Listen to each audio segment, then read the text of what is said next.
Welcome to Brown Brothers Book Banter, the podcast where Kenneth and Kyle dive into the vibrant world of children's literature. Join us each week as we explore the enchanting realm of books featuring insightful interviews with renowned children's book authors, discussions on the latest title releases, and inspiring conversations with passionate librarians. Now, here are your hosts, Kenneth and Kyle Brown. We are so excited to invite our friend, Lex Anne Seifert from Texas. She's a permabound rep and an amazing one at that, but she also was a librarian and teacher for many years in Texas. And she has gone through so many weeding projects that we wanted to share her expertise with our listeners. So Lex Anne, thank you for joining us tonight. Well, thank you for having me. I was listening to, I think, your recent podcast where you were chatting about weeding, and there were a couple of things that I didn't hear in that. So that's why I sent the text message that said, have you heard about this? Have you heard about this? So I think that's what we're going to talk about today. Yes, and we're so glad you did. All right, so let's just talk about weeding in general. We've talked about with some librarians lately they're not sure where to start. They're nervous, they're scared, or all the different things that they go through, from what to do with the books after I've taken them off the shelf. So I thought we might just go incrementally tonight and talk about where to start, how to get that motivation to start, and some ideas that you might have. Many librarians are nervous to weed. Maybe it has to do with the budget, and they know that they're dealing with, books that have been purchased with taxpayer dollars. Some of them still might have that concept, oh my gosh, it's a book, we can't do anything with it. But, we just can't think like that anymore. What happens after you get a haircut? What happens after you clean out your closet? What happens after you clean out that junk drawer? So, and what happens after you weed your garden? Things are healthier, things grow better. You find things that you forgot you even had. And so it's the same concept. So I'm glad you started there, because that emotional attachment that librarians have to their books is very real. And it's hard. It's really hard, but we have tools available to us that make it a little bit more process oriented. I guess it would be a good way to think about it. So what the Texas State Library developed many years ago is a manual that specifically helps librarians weed. The manual, you can find it online.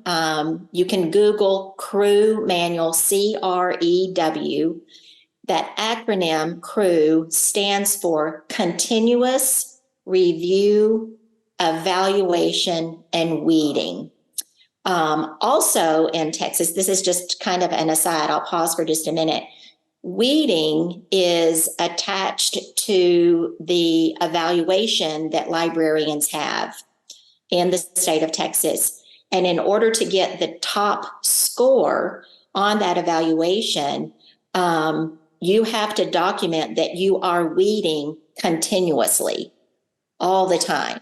So not only are we purchasing every year, we should be weeding every year, evaluating the collection, and then weeding out what is no longer necessary.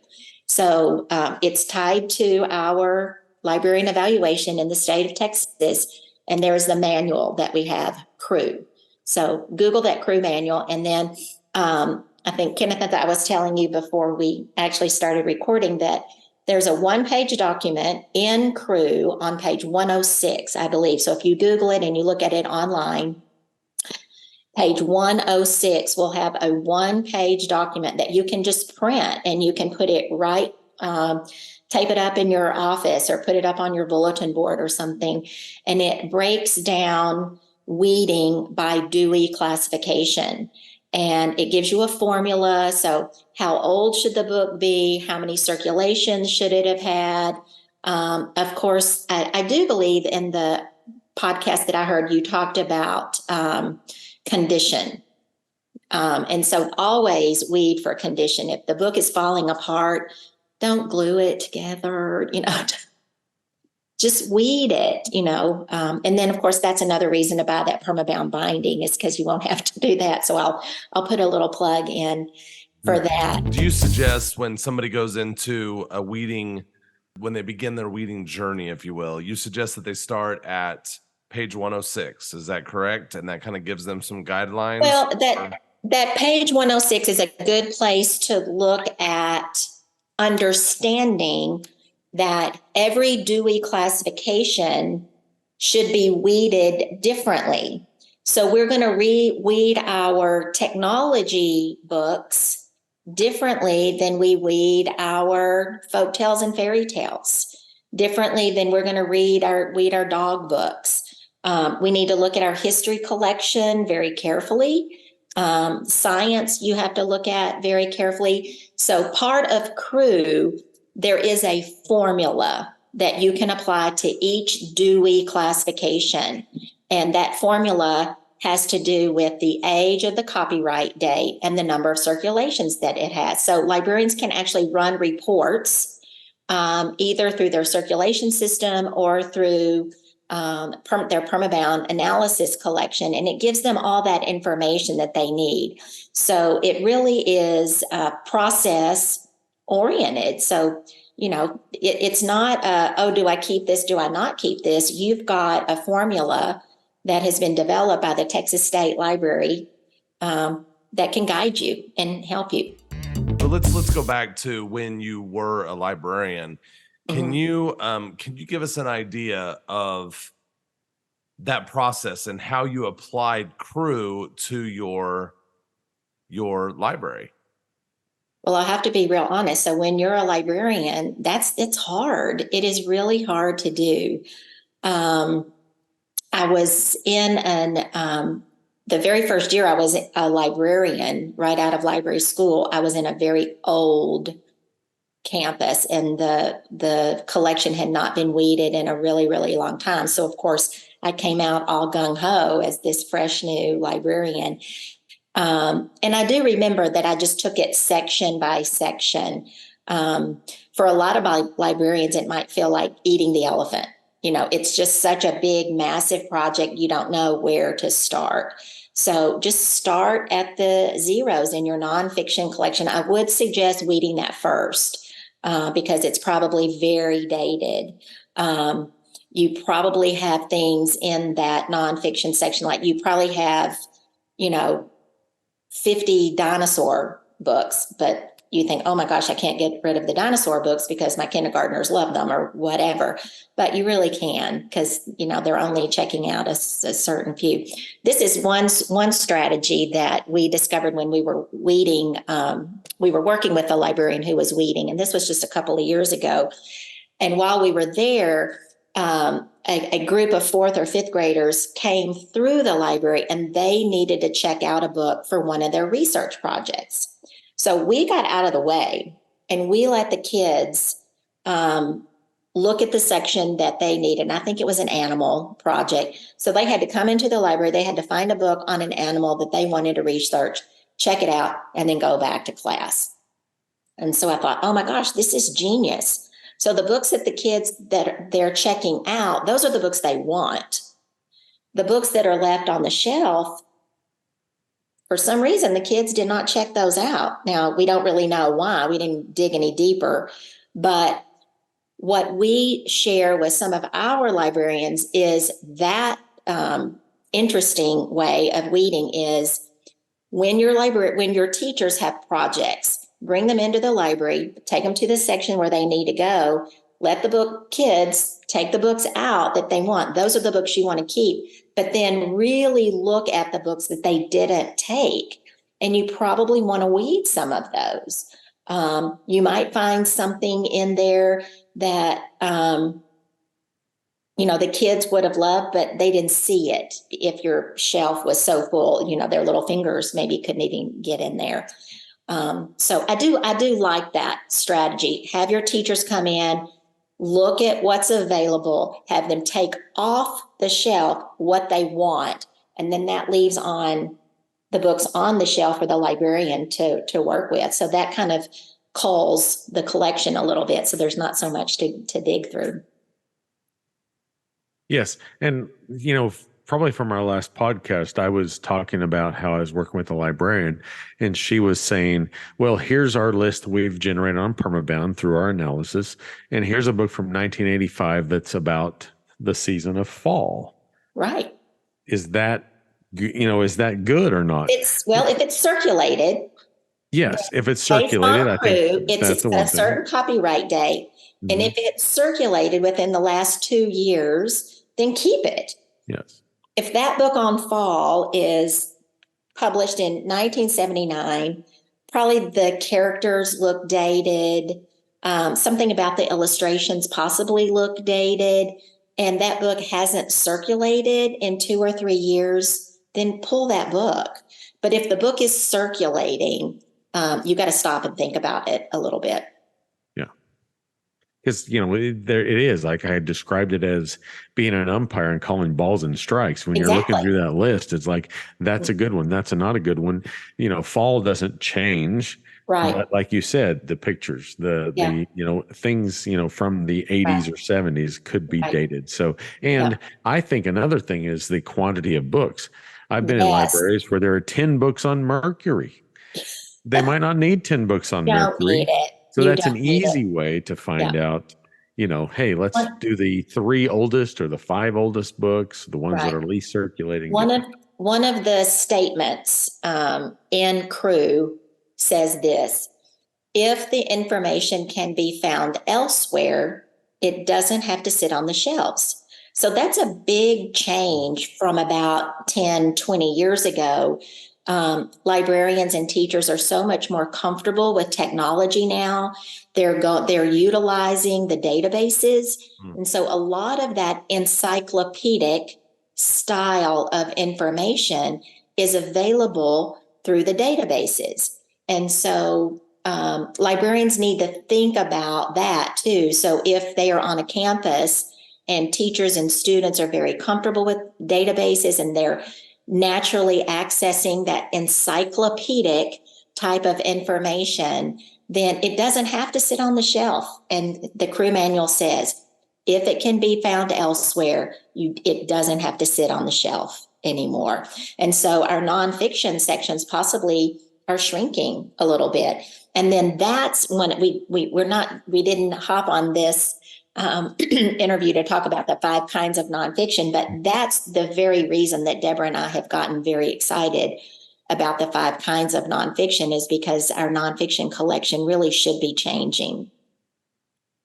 Yes, from that old the encyclopedic type you're talking about. Right. Those, that's where you're an expert, your expertise was actually shared with us. If our listeners were at OKSTE 2 or 3 years ago, and Lex Anne shared that 5 types of nonfiction. Those types of nonfiction are more long lasting and they're more interesting in things than the encyclopedic. Have a lot more design, right? Yes. There's more design, there's more voice from the author in those books. So, yes. So if you're weeding and you're looking at an encyclopedic type nonfiction book and one that's more one of the other types, narrative or expository or any of those, right? Yes, those are much more worthy of staying in the library versus the encyclopedic type. Right. And that's what we think.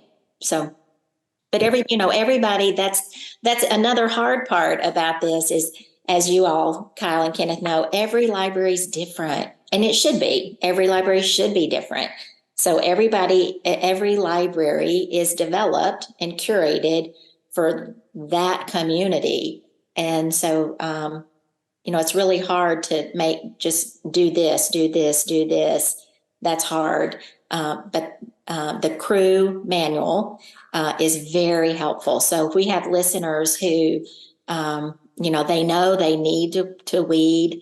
Kyle, and you asked, where should you start? Well, read that Crew manual. At least, look at it, review it, start to look at what it says.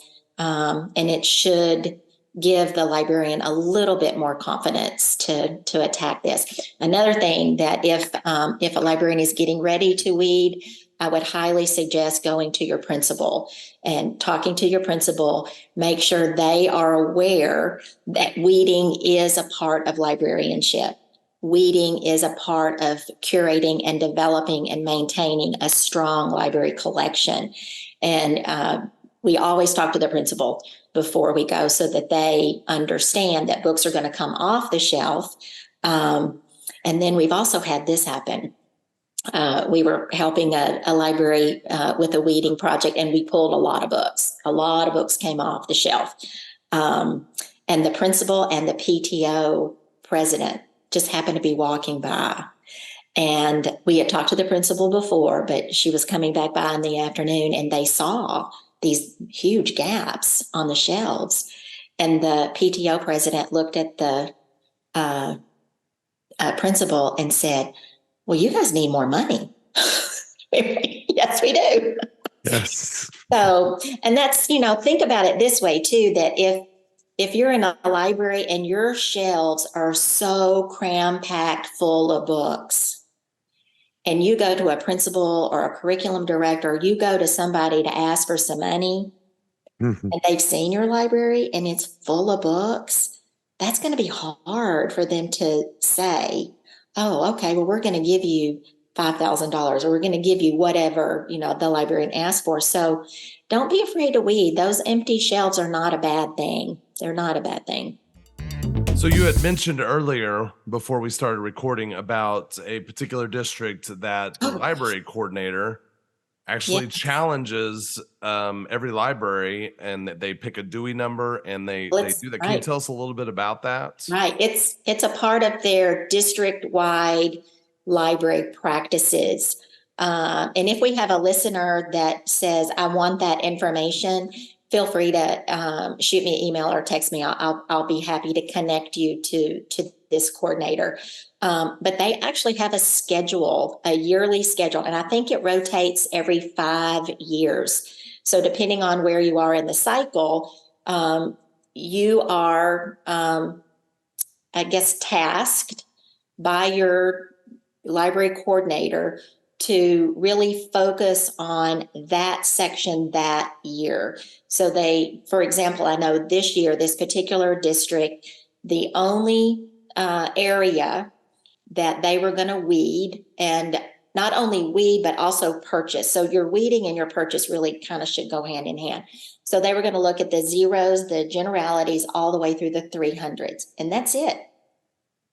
That's all they were tasked to do this school year, is review that section, pull out what no longer is needed or necessary or in bad condition or whatever.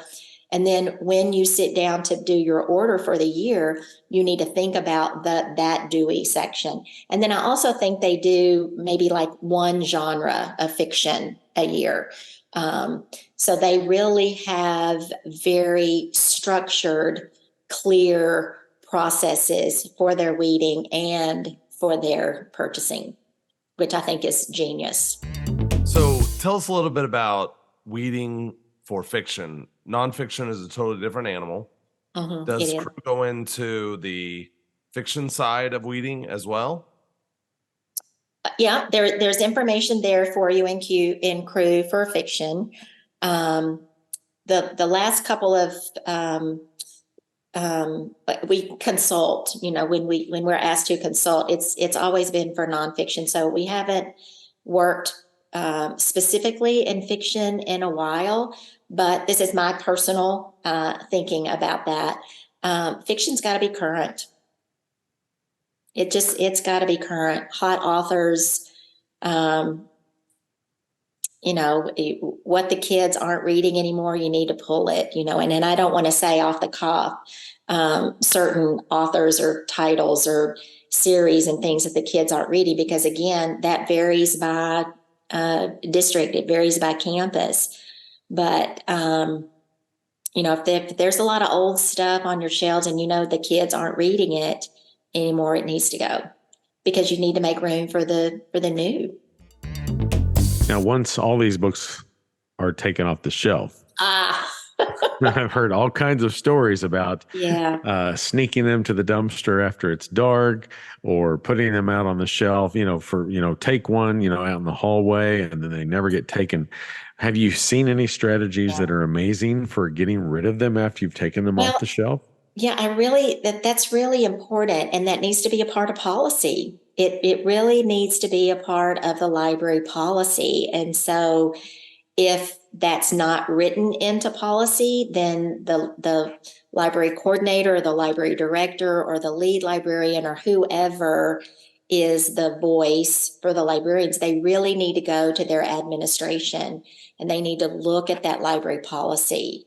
And if weeding and what to do with those weeding books is not in the policy, they need to go through the process to get that into policy, because it does tie back to how taxpayer dollars have been spent. And so, I've seen all kinds of things, but most of the places where we've been, there's been policy for us to follow.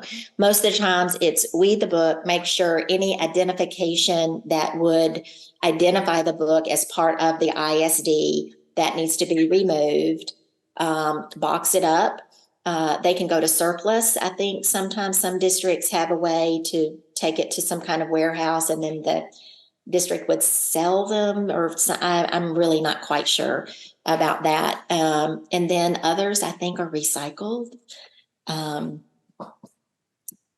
not very familiar with other policies. I know we just boxed, when I was a practicing librarian, we just boxed them up and sent them to the warehouse, and what they did with them, I don't know. But it needs to be part of policy. Yes. And then that takes the onus off of the librarians to think that they're doing something wrong. And they're not. And, we certainly don't want librarians feel like they're sneaking or anything like that. That's a terrible feeling, and that's a terrible burden to have on a librarian. So get it in policy somehow. Yes. But some of our library customers have actually had that feeling of being scared, somebody sees that they're taking them to the dumpster, or somebody sees that they're in the trash. And then a parent gets excited about it and says, "Hey, what's happening here?" But you also put those books out in the hallway and say, "Take for free," and they sit there for months. That's so right. It's, that's a confirmation, I think, that if you put them out in the hall and no one takes them, that you made the right choice to take them off the shelf. Exactly. Yeah. And really the first thing to do when you're weeding is weed for condition. Just walk by those shelves. If those bindings are popping, pull them off. If you've taped and glued a book, get rid of it, weed it, get rid of it. I read an article, this was several years ago, so I'm not going to remember a lot of it, but basically it talked about that kids deserve books that are in good condition. And it's almost an ethical way of looking at your library, that, kids deserve better, that they deserve to have a book that's neat and pretty and not tattered and not torn. And it makes kids probably respect the library a little bit more. So I know that I've been in libraries where, people say, we just don't have money, we don't have budget, we don't have this, we don't have that. And the books are just so tattered. And then they complain because the kids aren't careful with the books. Well, they've got a ratty book. Why would they be careful with that? So if they've got neat, clean, they might be a little bit more careful. I wish I could remember that article, because it spoke to me about weeding and kids. They deserve better. Yeah, and quantity over quality isn't always the best thing. No, mm-mm. Much better. Very asked when we do. As in our business, we get opportunities to bid for what's called opening day collections. And in those opening day collections, the ones that we get in our territory ask specifically for quality. They're no longer asking for quantity. They're asking for quality for that opening day collection. So this week in our newsletter, we have a form that is going to help them build a volunteer team, but also have some management ideas and tasks for them. Could weeding be done, or could you trust parent volunteers to help with weeding? Absolutely. I'll go back to the crew manual. You've got a formula there that has been carefully designed by the Texas State Library. So you can apply that formula in crew to your circulation statistics. So you can run a circulation report, and then you can so you could run a circulation report for your 300s. You can look at the crew formula, and you can highlight books on that spreadsheet that need to go. Hand that paper to your volunteer. They pull the books off the shelf. They can take them to the circ system. They can delete them from the collection. They can take a Sharpie or a pair of scissors, or whatever you want them to do to remove the identification of the book. So rally your people, but be really careful to rally the people that understand and value the process of weeding. That it's a good thing. It's a very, very good thing to do. It's healthy for the library. And with that same thing that we're passing out or making available to our librarians, there's a part about having student volunteers in the library. Would that be pushing Absolutely. the envelope to have students sort of participate in weeding? They can. I think they could probably do the removing of the identification, pull off stickers, that kind of thing. I wouldn't want them in the circulation system doing that, but the librarian needs to make all decisions about what's going to be weeded. Yes, even if the parents pull them, the librarian needs to have the final say. Right, the librarian is deciding, and then if she's able to rally some help, then they're just her right hand. Do this. This is what I need you to do today. Thank you so much. This has been a wonderful discussion on weeding. And we are just so thankful that you took this time to share with us your expertise. Well, I hope it's helpful. I hope that anyone that listens to this, I hope that if they have been nervous or anxious or have any of those feelings about weeding, I hope this helps them. And then those that might be listening, they might be thinking, oh my gosh, I need to weed. I hope this maybe spurs them on to that next step. So I hope that it was very, very helpful. Well, our dear friend and colleague, Lex Anne Seifert from the Dallas area, north central Texas. North Central Texas. Yes.